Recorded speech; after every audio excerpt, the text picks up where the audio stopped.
Hello hello. সেনাপতি রাবণ সেন এখনো ফিরে আসছে না কেন? তাহলে কি সেনাপতি রাবণ সেন একটা চাষার হাতে বন্দী? সামান্য চাষাদের ওইছি হরণ করতে শিখিনি মহারাজ। এই যে আপনার শত্রু যার নাতনি খেলে নিয়ে গেছে যুবরাজ বিজয় কুমারের পিছনে। তুমি কি সেই বাসুদেব? হ্যাঁ হ্যাঁ মহারাজ, আমি সেই বাসুদেব সর্দার। তুমি আমার পুত্রের পিছনে তোমার নাতনিকে লেলিয়ে দিয়েছ কেন? বলো, জবাব দাও। মহারাজ মহারাজ, আমি যে আর এক বিন্দু বুঝতে পারিনি মহারাজ। বুঝবে দু হ্যাঁ, চারটা হ্যাঁ। চাবুকের গা পড়লে সবই তুমি বুঝতে পারবে। তুমি কি অস্বীকার করতে পারো তোমার নাতি যুবরাজ বিজয় কুমারকে ভালোবাসে না? আমার মালা যুবরাজকে ভালোবাসে? না না না না, এ যে হতে পারে না মহারাজ। সেদিন আমি নিজের চোখে দেখে এসেছি তোমার নাতি যুবরাজ বিজয় কুমারের বাহুবন্ধনী। এরপর বলতে চাও তুমি এসব মিথ্যা? মহারাজ মহারাজ, আপনি বিশ্বাস করুন, আমি আমি যে আর এক বিন্দু পরিমাণ জানি নে। যদি আমি আগে জানতাম তাহলে তাহলে সেই মালাকে গলা টেপে হত্যা করতাম। সাক্ষীর ভয়ে তুমি ঢোকানোর চেষ্টা করো না সর্দার।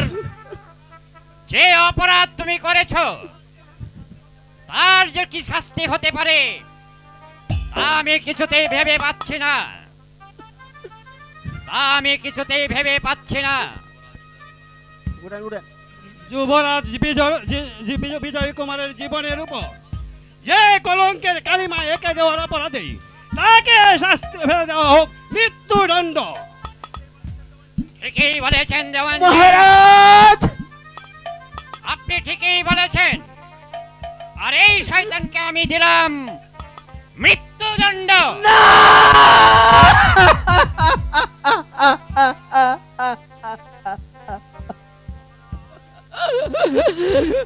মহারাজ মহারাজ, আবার কার মতো আমাকে প্রাণ ভিক্ষা দেন। মহারাজ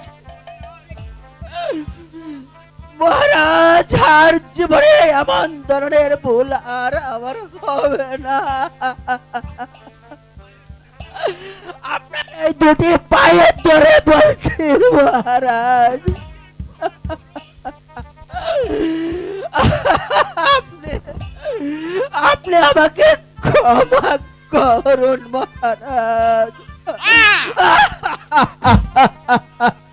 না না না, ক্ষমা তুমি পাবে না, শাস্তি তোমাকে পেতেই হবে। নিয়ে যাও রাবণ সেন।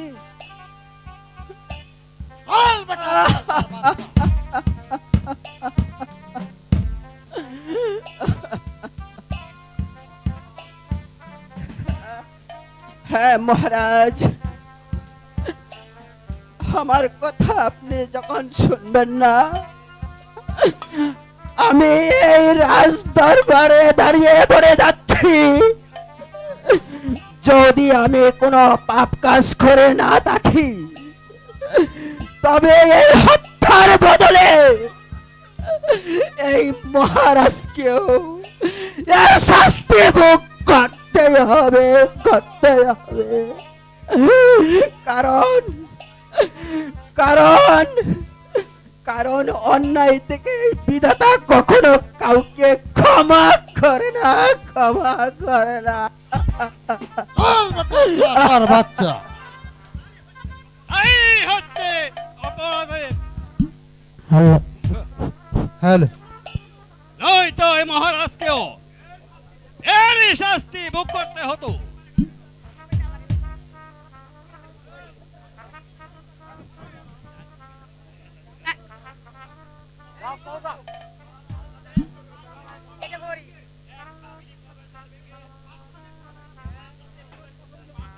পাগলিনী, যাও যাও সৈনিক, প্রবেশদ্বার খুলে দাও। আপনিও যান দেওয়ানজি, দেখে আসুন কে সেই পাগলিনী। তাই যাচ্ছি মহারাজ, তাই যাচ্ছি। কে সেই নারী, তবে কি তার অভিযোগ? এই সেই শয়তানি যার নাতনিকে লেলিয়ে দিয়েছে যুবরাজ বিজয় কুমারের উপর। তুমি কি সেই বাসুদেবের নাতনি? হ্যাঁ, এবার বলুন আমার দাদু কোথায়? আমার দাদুকে আমি নিয়ে যেতে এসেছি। আমার দাদুকে আপনি ফিরিয়ে দিন। তাকে আর তুমি ফিরে যেতে নিয়ে যেতে পারবে না রানী। কিছুক্ষণ পর দেখতে পারবে আর ছিন্নশীল। না!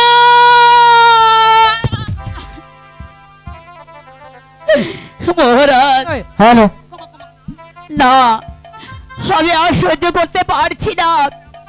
আমি আমার দাদুর কাছে চলে যাব। দাঁড়াও কলঙ্কিনী, এখান থেকে এক পাও অগ্রসর হতে পারবে না। আর সেই সঙ্গে তোমার নিজের দাদুর শাস্তি দাও, তুমি নিজের চোখে দেখে যাও। জান দেওয়ানজি, রাবণ খাকে এখানে পাঠিয়ে দিন। তাই যাচ্ছি জাহাপনা, তাই যাচ্ছি।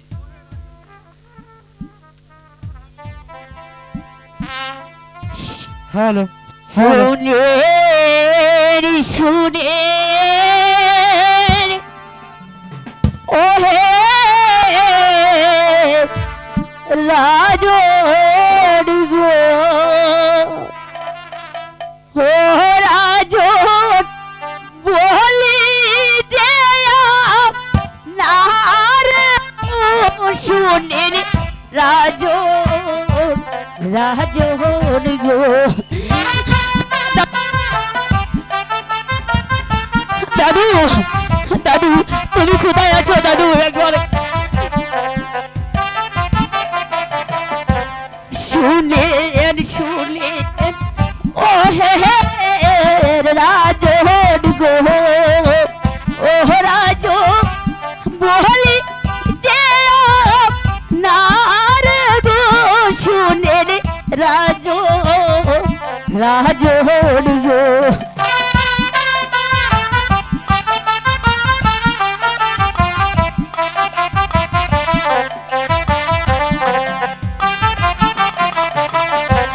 দাদু দিলে এই সংসারে গো, ও রাজ আমার হয় নাই গো, শুনে রাজন, রাজন গো। ওরে যা পাপিয়সী, পাপ অঙ্গনে আমাকে স্পর্শ করবে না।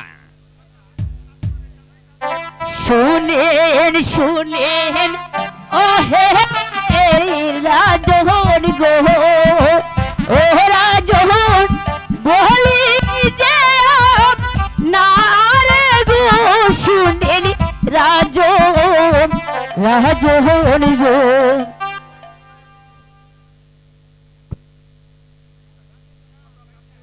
শত কাঁদলেও তোমার দাদুকে আর কোনোদিন ফিরে পাবে না। না, আমার দাদুকে আমি মরতে দেব না। দাদুকে হারিয়ে আমি কিছুতেই সহ্য করতে পারবো না। দাদু, জগতে নেই নারী।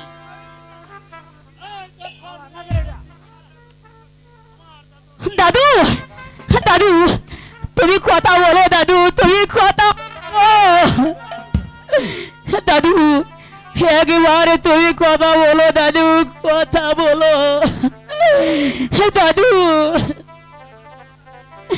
এবার বলো, এবার আমি কোথায় যাব, কাকে নিয়ে আমি বেঁচে থাকবো বলে দাও।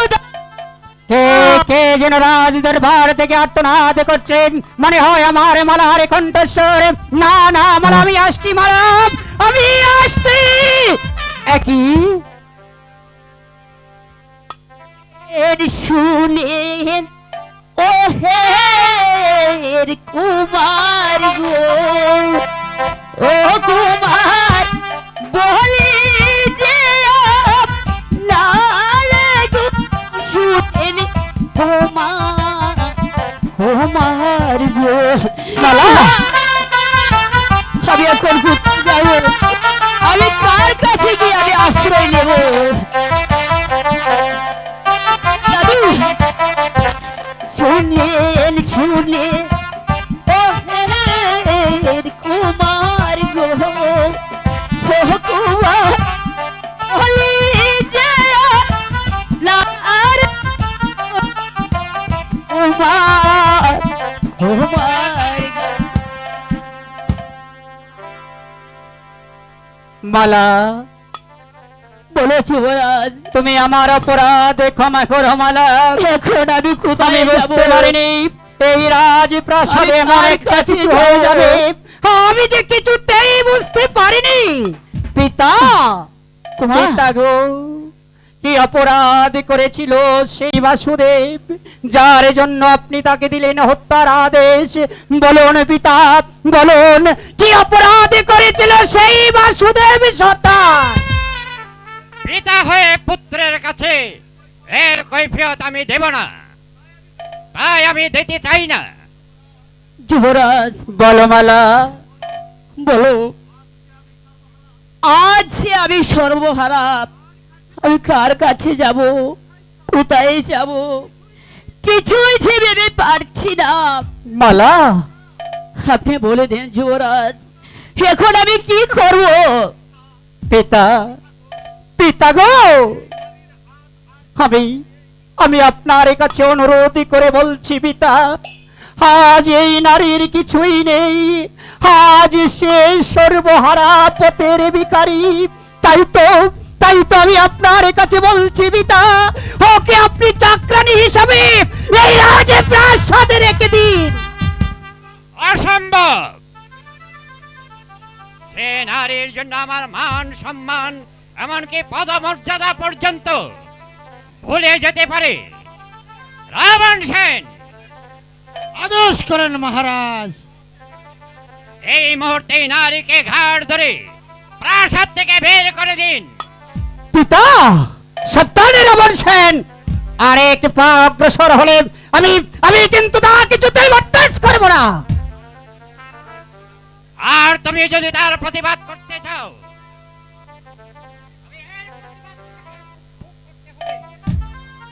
নিয়ে যাও রাবণ সেন। না না পিতা, মালাকে আমি কিছুতে এখান থেকে নিয়ে যেতে দেব না। তুমি চলে যাও এখান থেকে রাবণ সেন। যাবে না? না না না, সে সে আমাদের প্রাসাদেই থাকবে পিতা। আমি আমি কিছুতেই মালাকে পথে নেমে যেতে দেব না পিতা, কিছুতেই না। তাহলে তোমাকেও রাস্তায় তার সাথে নেমে যেতে হবে। পিতা, হ্যাঁ হ্যাঁ, পুত্র বলেও তোমাকে আমি ক্ষমা করব না। বেশ, বেশ, তাই যদি হয় আপনার অন্যায় শাসন পিতা, হোক। আমি আমি কিছুতেই কর্ণপাত করব না, মনের মধ্যে কোনো দ্বিধা রাখবো না কোনো দ্বন্দ্ব। আমি আমি ওই ভিখারিণী মালার হাত ধরে আপনার প্রাসাদ থেকে হাসতে হাসতে চলে যাব পিতা।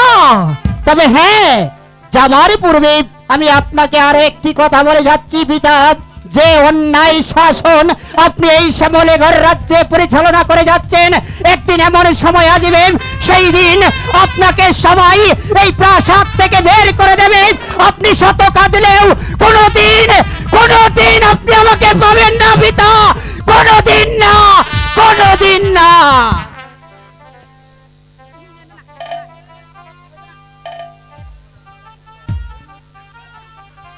দেখলেন তো মহারাজ, প্রেমের কি পরিণাম।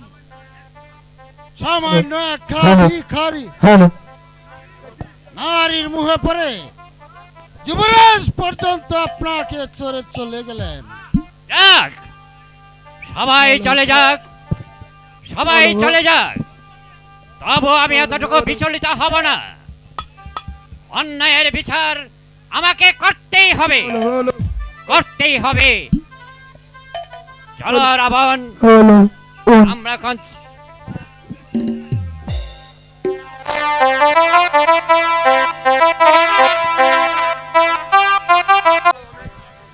কুমার, আমি আমি যে আর- আর চলতে পারছি না, মালা, আমাকে একটু পানি খাওয়াবে? মালা, ক্ষুধার জ্বালা যে আমি আর সহ্য করতে পারছি না। এই গহীন বনের মাঝে আমি আমি কোথায় পাবো পানি, আর কোথায় থেকে তোমাকে আমি খাবার এনে দেব? তুমি বলো মালা, তুমি বলো। আই কবিকা যাও গো নগরবাসী, ভিক্ষা দাও রে। হ্যালো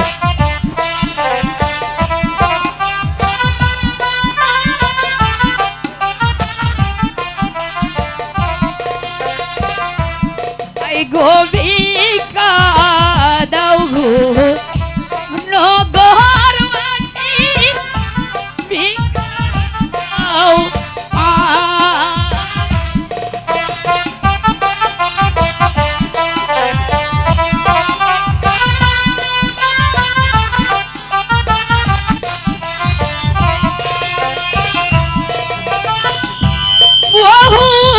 হ্যালো হ্যালো নগরবাসী, ভিক্ষা দাও না মোরে গো,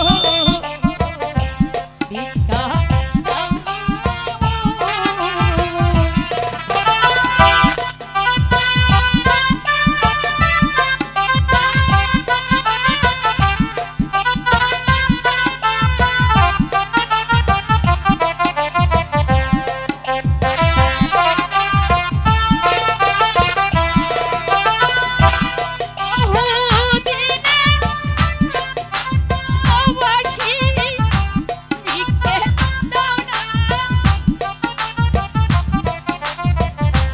ভিক্ষা দাও আমরা রে।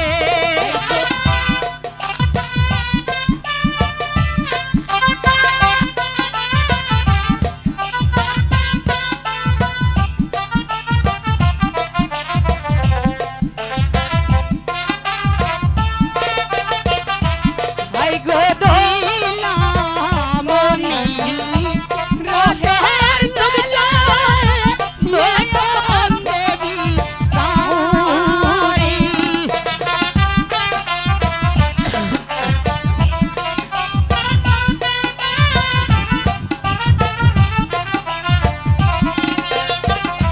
হাই গো ছিলাম আমি রাজার চলে নয়ন দেবী তারি।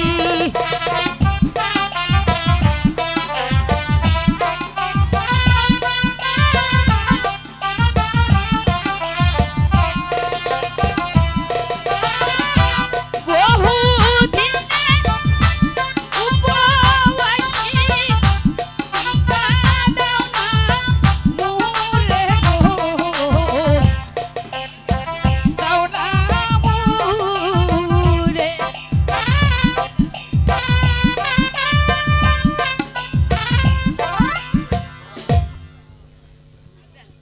মালা, ঠিক আছে, অনেক ভিক্ষে পেয়েছি মালা। এবার এবার চলো। চলো আমরা ওই গাছের নিচে বসে খাবারের ব্যবস্থা করি। তাই চলো। জয় শিব শম্ভু, জয় মা তারা, জয় মা তারিণী, জয় শিব শম্ভু, জয় শিব শম্ভু, জয় শিব শম্ভু, জয় শিব শম্ভু। এই জায়গাটা বড় নীরব নীরব মনে হচ্ছে, আমি এখানেই বসে ধ্যান করব।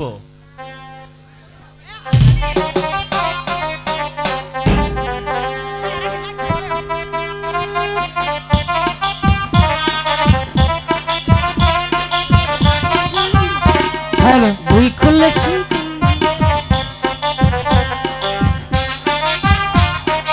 হ্যালো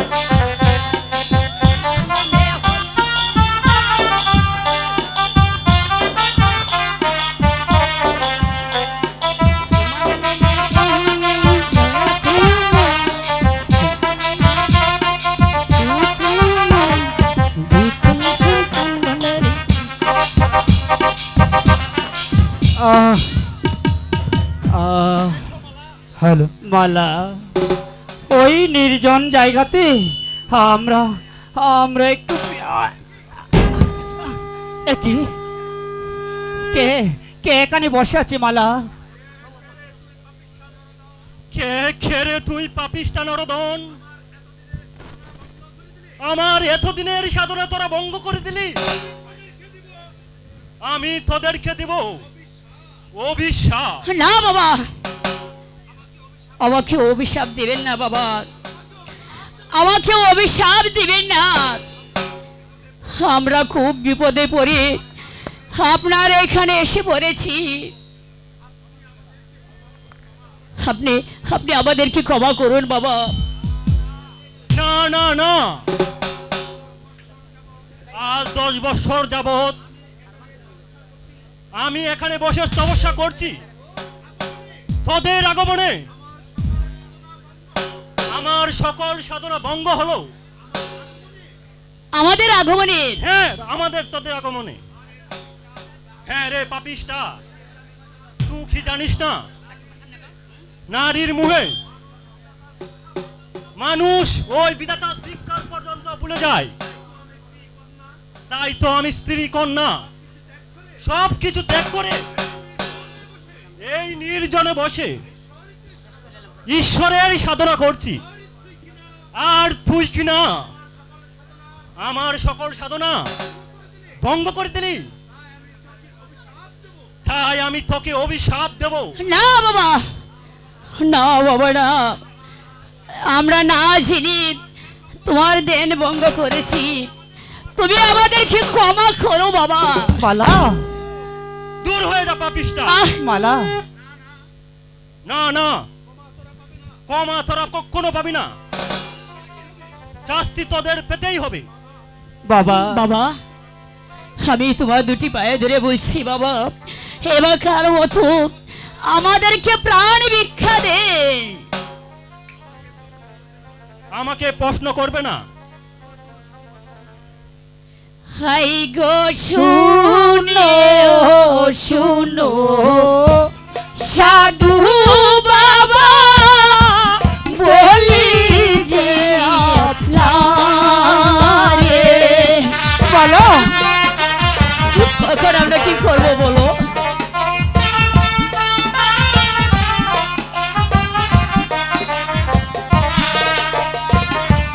হাই গো শুনো শুনো সাধু বাবা বলি যে আপনারে।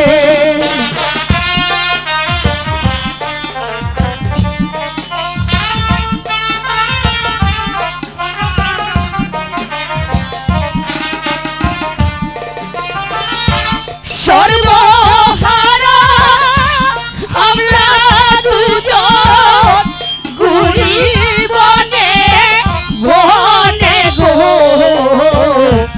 ঘুরি বনে বনে। মালা,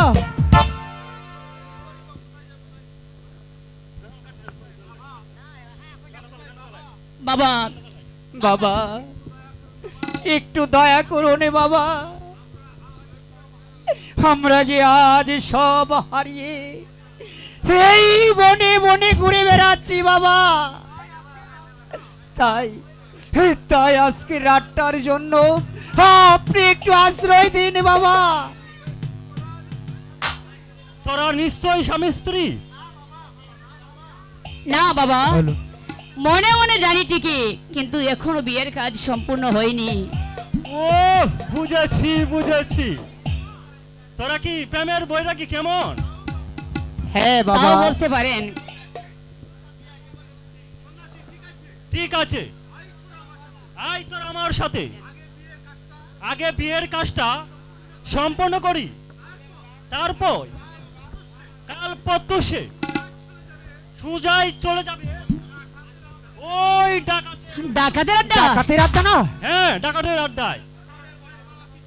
তবে ভয় পাবার কিছু নেই, সে যেমন দনদরদি তেমনি গরিবের বন্ধু, উপাসী প্রজাদের মুখে তুলে দেয় অন্ন, আর বস্ত্রহীন মানুষকে যোগায় বস্ত্র, আর আশ্রয়হীন মানুষকে দেয় আশ্রয়। তাই তোরা সেখানে গেলে তোদের কোনো বিপদ হবে না। এবার আয় আমার সাথে। তাই চলো বাবা, তাই চলো।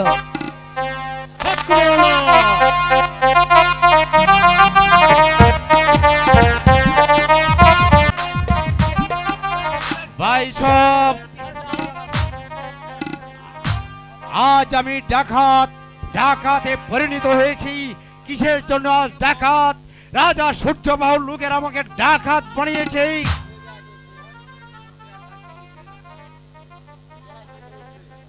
আজ কাঞ্চননগরের অধিবাসীরা যদি না খেয়ে থাকে, তারপরেও তারা রাজকর দিতে হবে। না, আমরা সেই অন্যায় অত্যাচার কিছুতেই সহ্য করব না।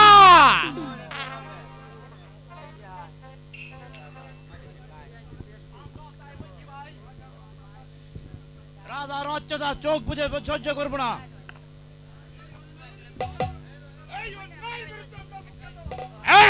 তাই করতে হবে। যদি আজ এই কাঞ্চননগরে যে কোনো রাজার সৈন্য সমর্থন আসতে দাও, ততক্ষণ পর্যন্ত আর কাউকে এক পয়সাও রাজখর দেবে না। প্রয়োজনে একটি সৈন্য যাতে মাথা নিয়ে না যেতে পারে, সেই ব্যবস্থাই আমাদের করতে হবে। তাহলে আমরা কি করবো শ্যামল ভাই? রাজার লোকেরা যখন রাজস্ব আদায় করার জন্য আসবে, তখন একে একে করেই একটা করেই একটি রাজার সৈনিক যাতেই মাথা নিয়ে ফিরে না যেতে পারে।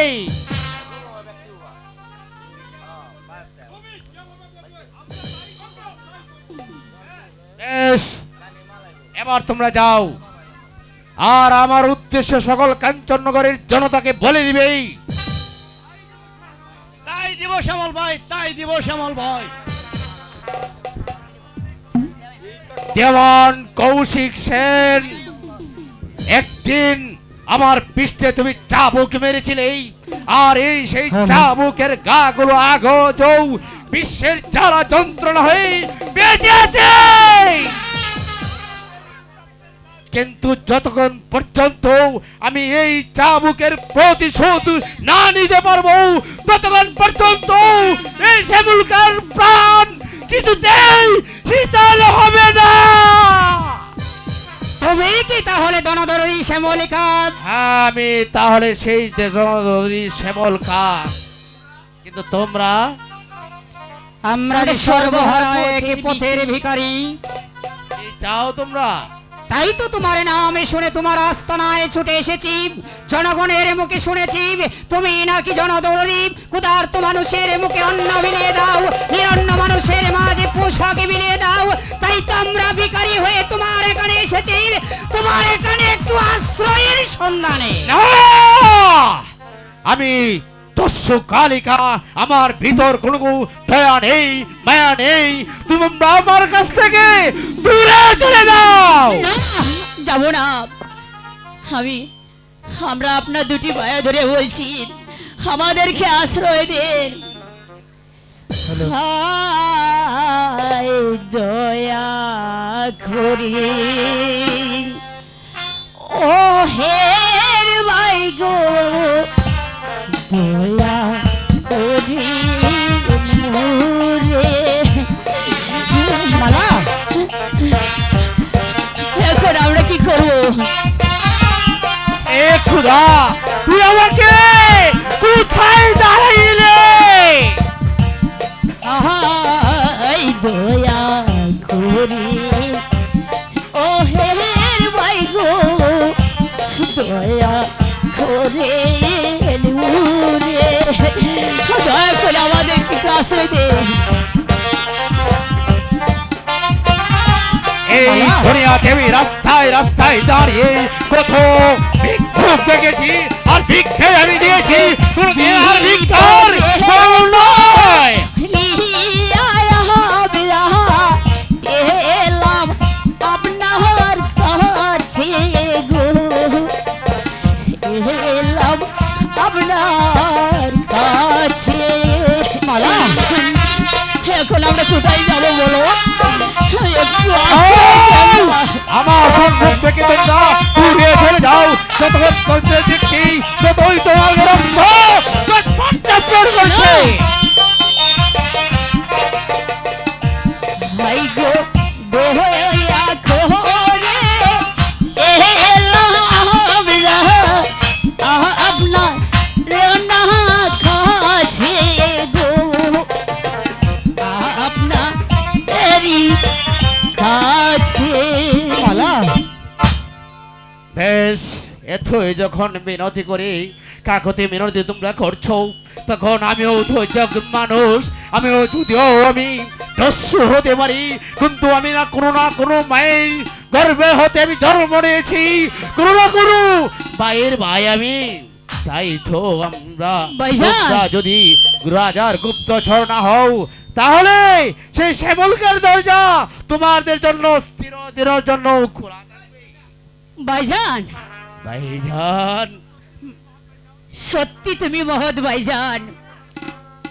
বল বল বল রে বোন, কি বলেছিলে বল, আরেকবার বল।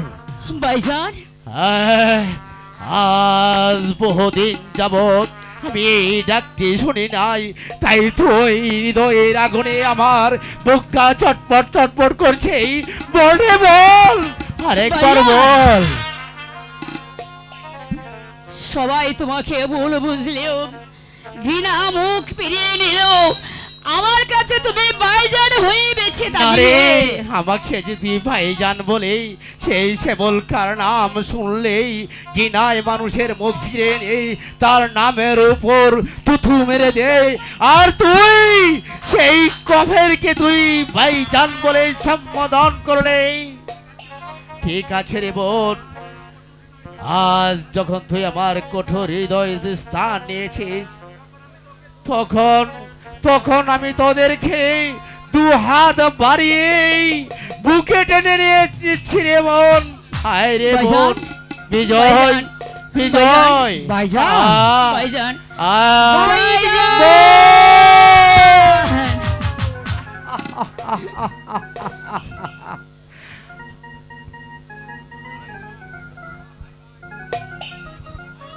বেশ, তাই আমরা এখন চল এই গণ্যপূর্ণ কঠিন এই আমরা দুটা শাক ভাত খেয়ে নেই। চলো বোন। তাই চলো ভাইজান।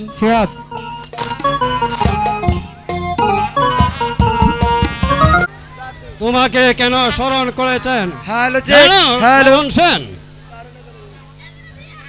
তোমার শুনে আমার কিছু প্রয়োজনীয় কথা আছে, শোনা যা। তাই এই নির্জনে এসেছি তোমার কাছে। সব বলবো মনে করি। বেশ, বেশ, বলুন সেই কি কথা? কথাটা হচ্ছে এই সিংহাসন নিয়ে। আর সিংহাসন নিয়ে?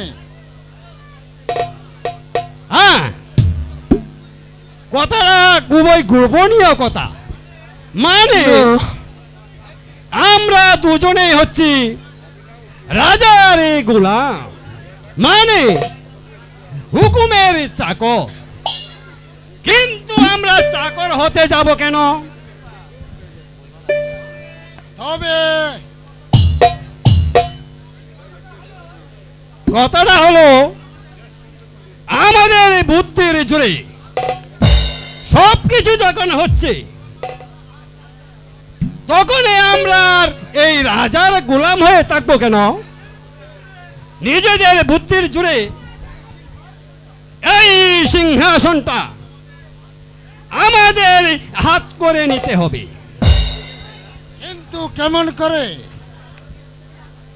আমি জানি তোমার বুদ্ধি খুবই কৃষ্ণ, তাই যুবরাজ যখন প্রাসাদ ছেড়ে চলে যায়, আমাদের পথটা একেবারেই পরিষ্কার। অর্থাৎ এখন রাজা এই সূর্যবাহুকে হত্যা করতে পারলেই সিংহাসনটার যাই কোথায়? এতে আমার লাভ। লাভ নিশ্চয় আছে, যদি তুমি আমার কথা সম্মতন হও আর আমাদের কাজে জয় হতে পারলে, তবে তোমার ছেলে সুমন সেনের সাথে আমার একমাত্র কন্যাকে বিয়ে দিয়ে তোমার সাথে করে নিব বৈবাহিক সম্পর্ক। তারপর তুমি হবে এই অর্থ রাজ্যের মালিক, তুমি চালাবে তোমার রাজ্য আর আমি চালাবো আমার রাজ্য। এবারই বলো তুমি আমার প্রস্তাবে রাজি কিনা? আপনার প্রস্তাবে রাজি দেওয়ানজি। শাবাশ রাবণ সেন।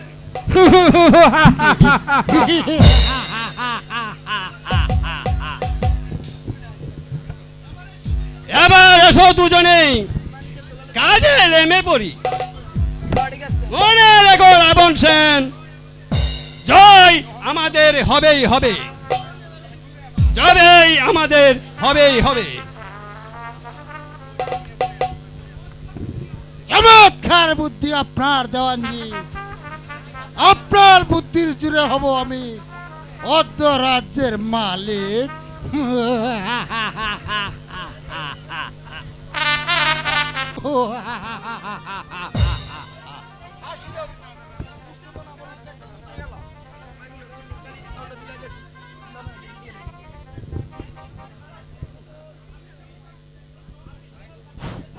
হ্যালো, পথ বলে প্রাসাদের দ্বারে সম্মুখে এসেছিলাম, আমাকে আপনি ক্ষমা করুন। সত্যি করে বল, না, তুই না। শ্যামলকার গুপ্তচর কিনা? আমি সত্যি কথা বলছি হুজুর। মল্লিক খাঁ, বলুন হুজুর, বলুন। আমার চাবুক। এই যাচ্ছি চাবুক। আসল কথা না বললে এক্ষুনি পিঠের চামড়া তুলে নিব হারাম দাদা। এই নিন হুজুর আপনার চাবুক, এবার আপনার কাজটা চালিয়ে দেন। বেশ, তুই যা।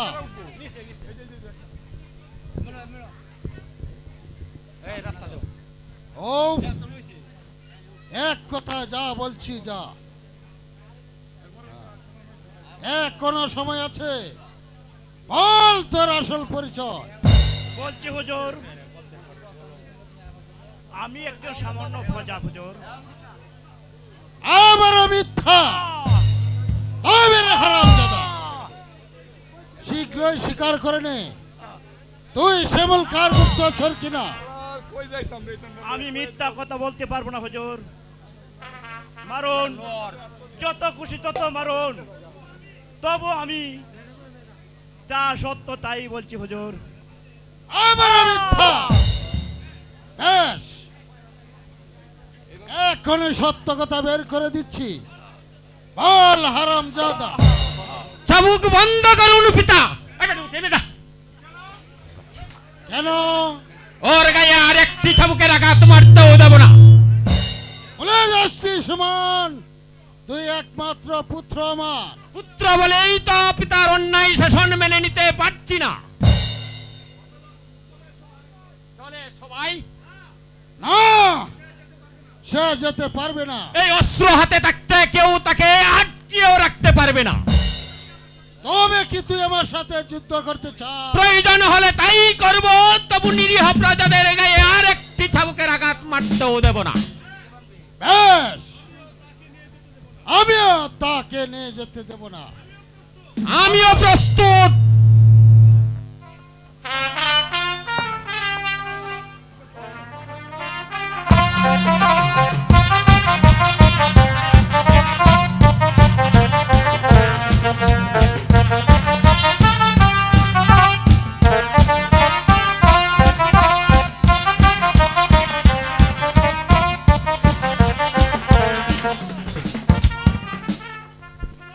সুমন, এখনো বল, আমার বিরুদ্ধে অর্থ ধরবে কিনা?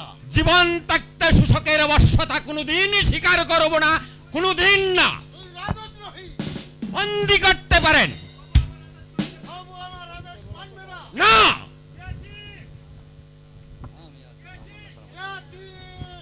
আমি আছি মহামান্য সেনাপতি মশাই। ডাকা হ্যাঁ, আমি ডাকাত, কিন্তু আজ আপনাদের চোখে ডাকাত হলেও আমি সাধারণ মানুষের চোখেই একজন মানুষ। কি চাও তুমি? আমি চাই আমার সহচর আর সুমন সেনের মুক্তি। না, যাও, এই মুহূর্তে স্থান ত্যাগ করো, নইলে আমার পিস্তলে যে কটা গুলি আছে সব কটা গুলি তোমার মুখকে বেদ করবে। যাও, আমরা যাচ্ছি ডাকাত। তোমার পিস্তল খানা একটু বন্ধ রাখো, যাও। বন্ধ রাখো, বন্ধ রাখো। বেশ, মনে পড়ে বন্ধু, সেদিন আমাকে তুমি দেওয়ানের হাত থেকে রক্ষা করেছিলে, আর আমি সেই শ্যামলকা। শ্যামলকা? হ্যাঁ, আমি সেই শ্যামলকা। তবে আজ নয়, কিন্তু কাঞ্চননগর সাজনা তলায় সাক্ষাৎ হবে, সেখানেই সবকিছু বুঝতে পারবে। আসি বাই, আসো মেঘো। আশ্চর্য, দিন দিন যেন অত্যাচারের মাত্রাটা বেড়েই চলেছে। না না না, যেদিকে তাকাই সেদিকেই শুধু চক্রান্ত আর চক্রান্ত। শেষ পর্যন্ত দেখছি আমাকে সেই চক্রান্তের মাঝে দেওয়াল হয়ে দাঁড়িয়ে থাকতে হবে, নইলে যে আমার সকল সাধনাই ব্যর্থ হয়ে যাবে। তোমার সাধনাকে আমি ব্যর্থ হতে দেব না সুমন। কে চম্পা? আমি কি বলতে চাই তা তুমি শুনবে? বলো চম্পা, বলো কি বলতে চাও। শোনো শোনো প্রাণের সুমন বলি যে তো মারে।